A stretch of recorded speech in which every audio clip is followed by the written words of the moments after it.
Kürtlerin Türkiye Devleti tarafından kendilerine önerilenlere itiraz etmelerini iki büyük dönem üzerinden değerlendirmek gerekir. Birincisi demin söylediğim üzere aşağı yukarı 19. yüzyılın başında başlayıp e, neredeyse 1930'a kadar devam eden bir dönem. İkincisi de 1960'larla başlayıp günümüze kadar devam eden ikinci dönem. İlk dönemi de eğer Kürt beylerinin kendilerine dayatılan merkeziyetçiliğe itirazını bir ayrı paket olarak değerlendirecek olursak belki Baban Beyliği'nin ayaklanmasından işte Botan Beyliği'nin ayaklanmasına kadar geçen dönemi bir kendi içerisinde bir ayrı dönem olarak belki değerlendirmek mümkün. Böyle bakacak olursak da 1880'de Ubeydullah'la başlayıp ağır ayaklanmasıyla biten dönemi de bir dediğim gibi bu ilk dönemin içerisindeki ikinci alt dönem olarak değerlendirmek mümkün. Şimdi böyle baktığımızda bütün bu Kürtlerin direnci neye yol açtı? Türkiye Devleti tarafında ve Osmanlı Devleti tarafında. Esas olarak büyük e, süreci ya da sürecin ana akışını değiştirmedi. Sonuçta Kürtlerin gücü Osmanlı'nın merkezleşme hamlesini geri çevirmeye de yetmedi. Sonuçta karşımıza çıkan bir merkeziyetçi devlet oldu ve bir ulus devlet oldu ve hatta kimi yorumcuya göre Kürtlerin bu böyle sert, kuvvetli itirazı e, özellikle Türkiye Cumhuriyeti'ni sürekli bir alarm halinde tuttu ve yine bazı yorumculara göre onun erkenden bir otoriterleşme patikasına sapmasına sebep oldu. Çok katıldığım yorumlar değil ama şunu söylemeye çalışıyorum esas olarak.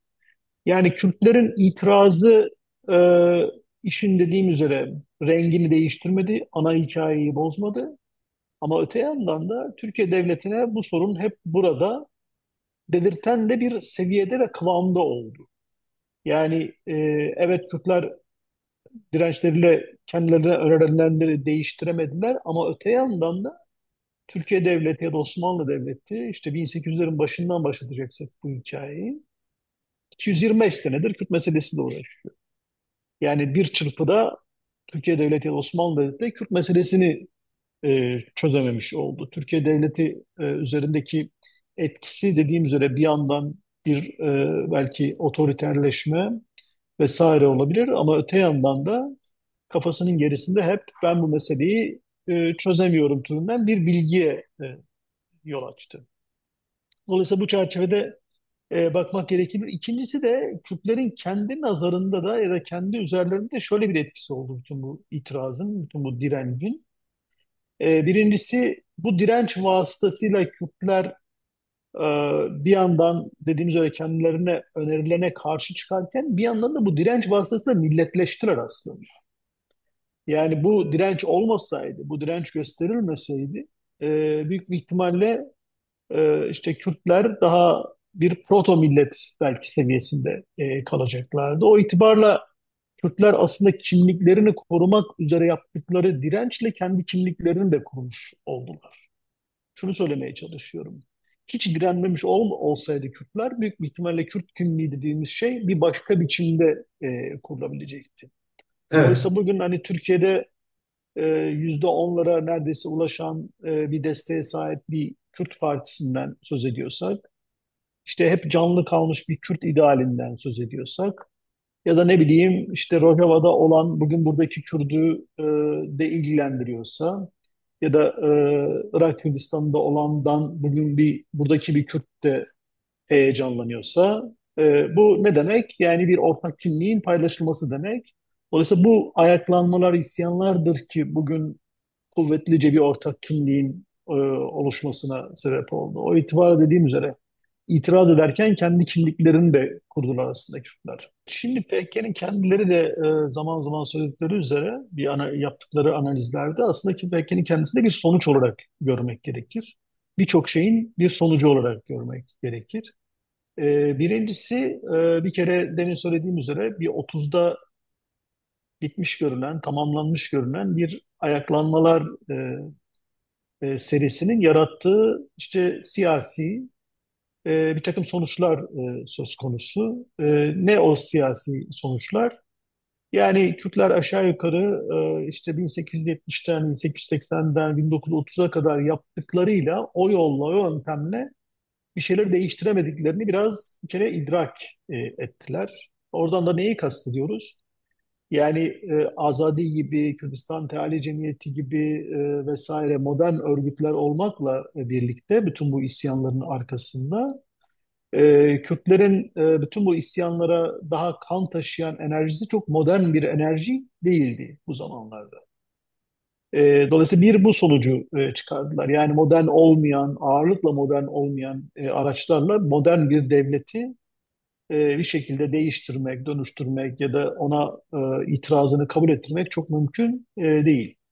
Dolayısıyla 1950'den sonra Kürt ayaklanması daha PKK'nın özellikle renk vermeye hakim olduğu dönemdeki Kürt ayaklanması aslında bir modern ayaklanmadır. Modern araçlarla, e, modern kesimlerle, modern sınıflarla yapılmış bir ayaklanmadır. Dolayısıyla bir böyle bir sonuç olarak bir kere görmek gerekir. Yani 30'larda başarısızlığa uğrayan hareketin bir ara verilse de bir sonucu olarak görmek gerekir. İkincisi de Kürdistan'da, Türkiye'de yaşanan büyük dönüşümün de bir neticesi olarak görmek gerekir belki hareketini.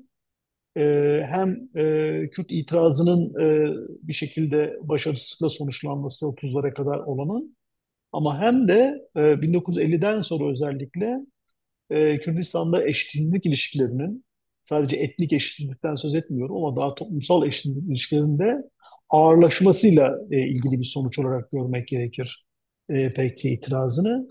Dolayısıyla hem toplumsal hem etnik ya da kültürel eşitliklerin bir şekilde buluşmasının aslında neticesidir PKK ki PKK'yı bu kadar sert, bu kadar kararlı, bu kadar etkili yapan da galiba bu iki çelişkinin ya da iki büyük eşitsizliğin bir araya gelmesi ya da PKK'nın bu iki eşitsizliği aynı anda bir arada temsil edilmesiyle ilgilidir.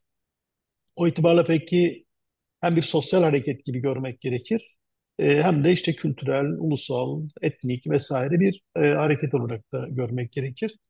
Öncekiler kadar nasıl diyeyim kısa süreli olmamasının ya da bir şekilde kolayca bastırılamamasının arkasında da bu iki hattın bir şekilde çakışması söz konusu olsa gerektir diye düşünüyorum. İkinci yani 70'lerden sonraki dönemin dönüştürdüğü açık.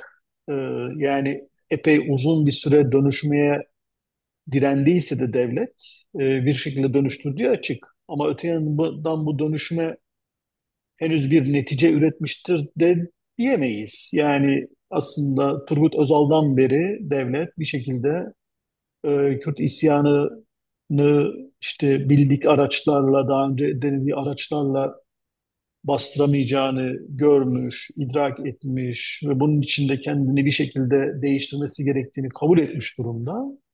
Ve fakat onun gereğini de yapabilmiş durumda değil. Yani dediğim üzere hani Özal'dan beridir yapılan bir takım reform girişimleri var. Daha sonra da 2000'lerde özellikle Avrupa Birliği adaylığı çerçevesinde yapılan reform girişimleri var. Sonrasında da işte AK Parti iktidarında 2009'dan başlayarak işte yapılan görüşmeler, müzakereler ve onun etrafında atılan bir takım adımlar var. Dolayısıyla hani devlet kurulduğu zamanki gibi dememiz mümkün değil. Bir dönüşüme eğilimine girmiş durumda ya da dönüşmeye aslında zorlanmış durumda Kürtler ve Kürt hareketi tarafından. Ama bu hani dönüşme öyle büyük ölçekli bir dönüşme olmuş da değil. İşte bugün de halen malumunuz %10-12 oy almış partisinin lideri halen hapiste ya da halen işte bir terörle mücadele kanunu halen yürürlükte vesaire. Dolayısıyla yani bir dönüşme söz konusu ama meselenin evsafına, hacmine uygun bir dönüşümde tabii ki söz konusu değil ama devletler de zaten öyle bir günde bir anda dönüşmezler. Hatta genellikle dönüşmeye direnç gösterirler. Türkiye Devleti'nin de hikayesini iki taraflı okuyabiliriz. Yani bir yandan kısmen dönüşme ama esas olarak da büyük bir direnç hikayesi olarak görmek gerekir. Yani ortada 100 senelik, 200 senelik olduğu söylenen büyük bir mesele var. Ama Evet. bu mesele karşısında yaptıkları dediğim üzere meselenin evsafıyla, hacmiyle çok uyumlu değil. Dolayısıyla kısmen bir dönüşme eğilimi söz konusu ama öte yandan da işte halen Kürtçe eğitim dili olabilir mi? Ne bileyim, e, bir tür ademi merkeziyet Türkiye'de yönetim işinin daha etkin olmasını sağlar mı? Hani bu sorulara bile daha e, rahatlıkla evet diyemeyen bir devlet söz konusu. Kürtlerin süreci ne olarak gördüğüne cevap vermek daha kolay. Sonuçta Kürtler aşağı yukarı dediğim bir açıdan bakarsan 200 yıl, bir açıdan bakarsan Cumhuriyet'in kuruluşundan beri benzer şeyler istiyorlar. Yani biraz bir kendilerini yönetmek istiyorlar. İkincisi de kendi kimliklerinin tanınmasını, o kimliğin devam etmesini sağlayacak bir mevzuat istiyorlar. Yani Türkiye Devleti bu son çözüm sürecine Kürtlerin haklarını, hukukunu tanıyalım, Kürtlerle Türkler eşit, Kürtlerle Türkler kardeş, hani bu bir anda böyle düşünmeye başladığı için bu sürece girmedi. Esas olarak bölgesel vaziyet çok köklü biçimde değiştiği için bir şekilde Kürtlerle kardeşleşmenin, Kürtlerin karşılanabilecek kendileri açısından taleplerini karşılamanın iyi olacağını düşündüğü için bu sürece girdi. Yani sürece Türkiye Devleti'ni teşvik eden esas olarak iç politik gelişmeler değil ve fakat bölgesel gelişmeler oldu. Yani Hamas'ın İsrail'e saldırısından sonra eğer İran, İsrail'in başlattığı karşı şiddet kampanyasıyla bölgeden bir şekilde uzaklaştırılmamış olsaydı, yani Suriye ve Irak'tan ve Lübnan'dan uzaklaştırılmamış olsaydı tahminim o ki bugün bir çözüm sürecinin içerisinde olmazdık.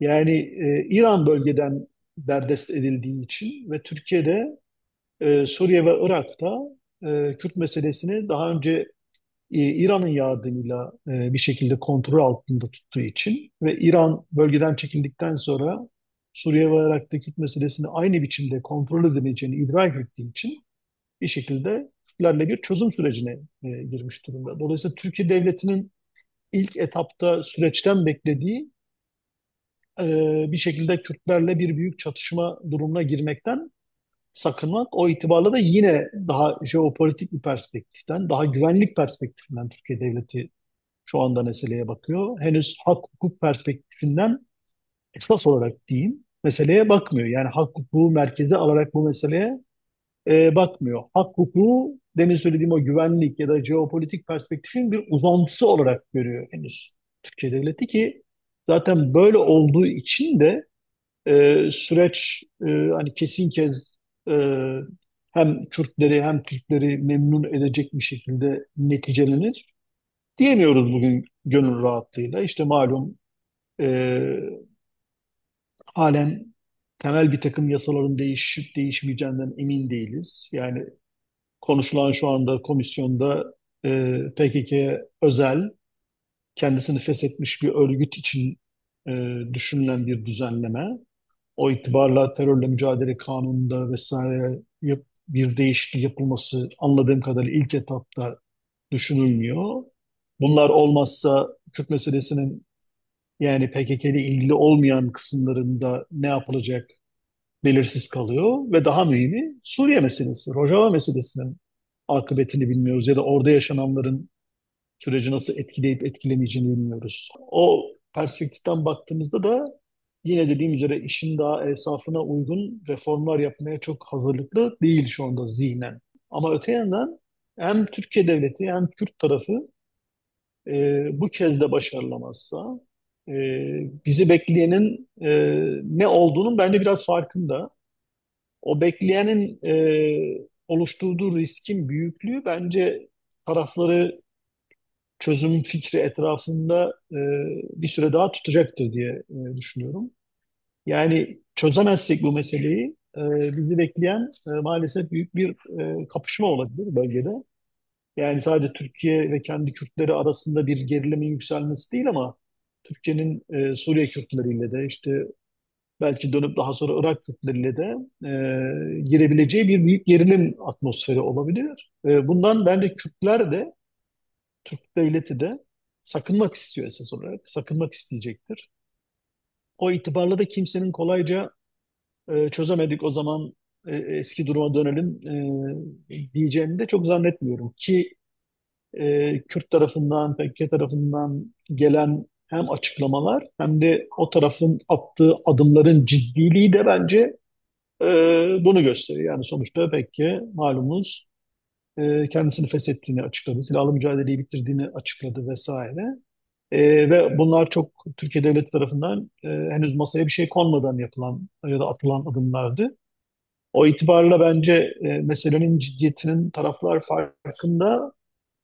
Bu farkında oluş da süreçten kopmayı bence biraz zor kılacaktır her iki taraf açısından. E, Böyle başka meselelerden izole ederek bir tek bu espri etrafında bakarsan dediğin sonuca ulaşmak kolay. Ama öte yandan İsrail ve ABD ve diyelim ki bölgede etkili olmak isteyen Fransa gibi, Körfez ülkeleri gibi ülkeler açısından bakarsak bölgeye, meseleye, Kürt meselesine, onların tek derdi Kürt meselesi ve Türkiye değil. Sonuçta İran gibi bir büyük mesele var. İslamcılığın çeşitli varyantlarının bir daha canlanmayacak bir şekilde etkisiz kılınması gibi meseleleri var. İşte İsrail'in güvenliğinin sağlanması gibi bir mesele var. Rusya'nın bir şekilde e, sınırlandırılması meselesi var. Bütün bu meselelerle birlikte baktığımızda Türkiye'ye tek başına işte Kürtlerle ilişkisi, Kürtlerle ne bileyim birlikte olursa bölgede yaratacağı nasıl diyeyim bir böyle hegemonik kapasite üzerinden bakmıyorlardır.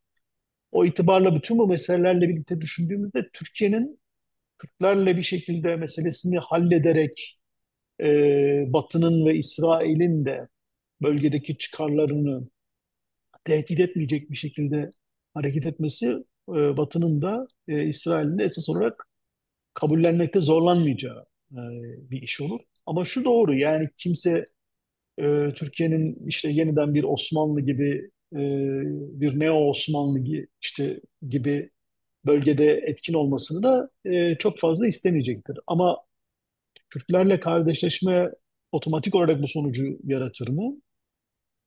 Ondan çok dediğim üzere çok emin değilim. Bununla beraber Türkiye'nin hem Rusya'ya karşı hem İran'a karşı bir şekilde Batı'nın yanında kalacak olması ve dediğim üzere hem İslamcılığı engellemek hem de İsrail'in bir şekilde güvenliğini sağlayacak bir nasıl diyeyim güvenlik mimarisinin oluşmasına katkıda bulunması Batı'nın filan tercih edeceği bir iştir. O itibarla şöyle beklememek lazım. Yani İsrail ve Türkiye tümüyle ayrı kamplarda çıkarları asla uzlaştırılamaz diye görmemek gerekir. Şu anki gerilimleri biraz böyle bir fine tuning derler. Ne, böyle bir düzenleme gibi, ince ayar siyaseti gibi görmek gerekir. Yani evet hani İsrail Türkiye'ye işte bir şekilde Suriye Kürtlerini desteklerim türünden bir takım imalarda bulunuyor ama bunu bir şekilde Kürtleri gerçekten desteklemek için yapmaktan çok Türkiye'yi belli sınırlara çekiyor olmak istediğim için daha ziyade yapıyor. O itibarla yani toparlayarak şöyle cevap vereyim. Türkiye, İsrail, ABD, Körfez vesaire arasında Kürtlerin de bir şekilde Türklerle ilişki kurmasını sağlayacak bir genel çerçeve ortaya çıkabilir. Yani üzerine uzlaşılabilir bir çerçeve çıkabilir diye düşünüyorum. Komisyonu kendi adıma çok önemsiyorum. Bu komisyon bugün çalışmıyor olabilirdi malumunuz. Yani aslında iktidarın Evet. daha doğrusu AK Parti'nin istediği bütün bir yazı bir komisyonsuz bu meseleyi daha çok PKK'nın atacağı adımları bekleyerek geçirmek yolundaydı ve fakat gerek Cumhuriyet Halk Partisi'nin baskısı, gerek de DEM'in baskısı, gerekse de MHP'nin bir şekilde AK Parti'yi herhalde en azından ikna etmesi bugün yaşadığımız sonucu getirdi. Yani bugün bir komisyon varsa bu esas olarak işte CHP'nin, DEM'in ve kısmen de MHP'nin AK Parti çizgisine dahil olmamasıyla oluşmuş bir sonuç. Yoksa yine AK Parti'ye kalsaydı komisyon sadece PKK'nın silahsızlanmasını, hatta işte biliyorsun komisyonun adı da Terörsüz Türkiye Komisyonu olması isteniyordu. Dolayısıyla sadece PKK'nın silahsızlanmasını konuşan bir komisyon olabilirdi ya da olacaktı. Ama orada da yine CHP'nin, DEM'in ve kısmen de MHP'nin verdiği destekle hem silahsızlanma hem toplumsal bütünleşme, ki toplumsal bütünleşmeyi iki açıdan da düşünebiliriz. Yani birincisi dönebilecek PKK'lilerin bütünleşmesi, ikincisi de Kürtlerle Türklerin bütünleşmesi ya da Kürtlerin devletle bütünleşmesi gibi. Bu türden süreçler sonuçta meclislerde yapılan siyasi hukuki süreçler daha sosyolojik bütünleşmeden ziyade işte siyasi hukuki bütünleşmeyi herhalde dert eder kendisine. O itibarla kastettiğim daha çok yani sadece silahsızlanma ile ilgili değil, Kürt meselesinin işte daha böyle haklarla ilgili kısımlarıyla da ilgili bir takım reformların yapılabileceğine işaret etmesiydi. Komisyonun görev tanımının bu şekilde e, ortaya konması. Diğer bir mesele de tabii ki bu üçüncü mesele CHP'nin ısrarıyla daha çok giren yani adaletle, özgürlüklerle, hürriyetlerle ilgili kısım. Yani komisyonun görev tanımı içerisinde bunun da girmiş olması yine dediğim üzere iktidarın olmasını istediği bir sonuç değildi. Yani söylemek istediğim şey şu, bir kere komisyonun hem bu silahsızlanma meselesini hem de Kürt meselesini birlikte böyle e, etraflıca ele alan bir komisyonun TBMM'de çalışmaya başlamış olması önemli. Buna İyi Parti'nin haricinde bütün partilerin katılmış olması da önemli. Ve yine bunun kadar önemli olan Türkiye'de uzun zamandır nasıl diyeyim bir şeylerin nasıl şekilleneceğine tek başına Erdoğan'ın ya da iktidarın karar vermediği bir sonuçla karşı karşıyayız. Bu da biraz zayıf da olsa Türkiye'de siyasetin yeniden çalışmaya başladığını göstermesi açısından önemli. Yani Evet. uzun zamandır ilk defa meclisin gündemini, meclisin neyi konuşacağını, neyi nasıl konuşacağını sadece Erdoğan ya da iktidar değil artık diğer muhalefet partilerinin de tayin ettiği bir durumla karşı karşıyayız. Bu işin merkezinde olduğu açık. Zaten devlet de esas olarak Öcalan'la görüşerek bu işleri başlattı ya da onun çok böyle etkin dahliyle ancak bu işin bir şekilde çalışabileceğini bildiği için süreci de onunla başlatmış oldu. O itibarla hani sürecin merkezinde durduğu açık. Böyle olduğu için de komisyonun bir şekilde Öcalan'la görüşmesi de yerinde olur. Çünkü komisyon eğer iktidara bırakılacak olursa teknik olarak daha çalışma eğiliminde olacak bir komisyon. Oysa Öcalan başta olmak üzere meselenin taraflarıyla komisyon eğer görüşürse, o yapılan görüşmelere de bir kıymet verirse, işte bu konuşmanın başında konuştuğumuz üzere meselenin daha böyle ne kadar kapsamlı olduğunu, işte 200 yıllık bir meseleyle karşı karşıya olduğumuzu, dolayısıyla halli içinde büyük adımlar atılması gerektiğini daha kolay e, idrak edecektir.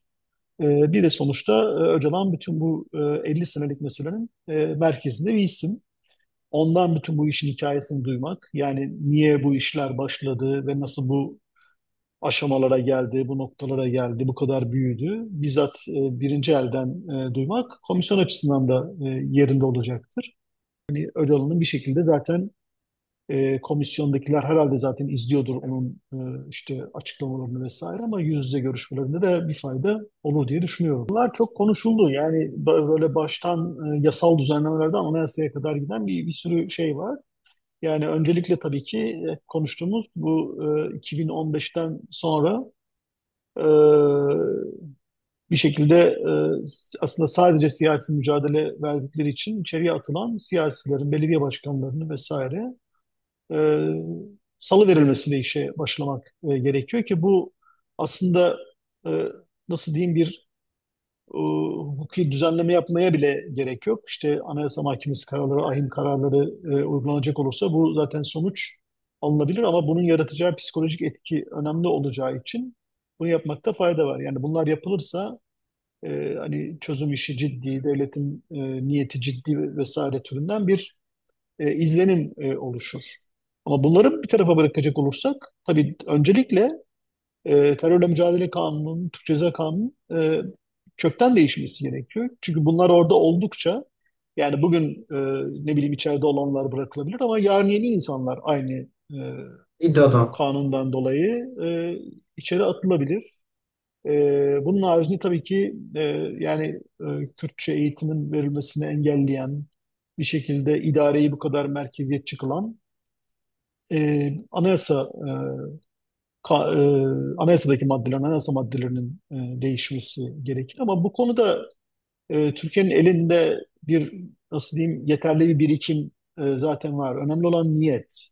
Bir kere niyet olursa nelerin yapılması gerektiği konusunda biz aşağı yukarı 20-30 senedir bu işleri tartışıyoruz. Hani en son 2015'te, 2013'ten 15'e kadar da çok yoğun olarak tartıştık.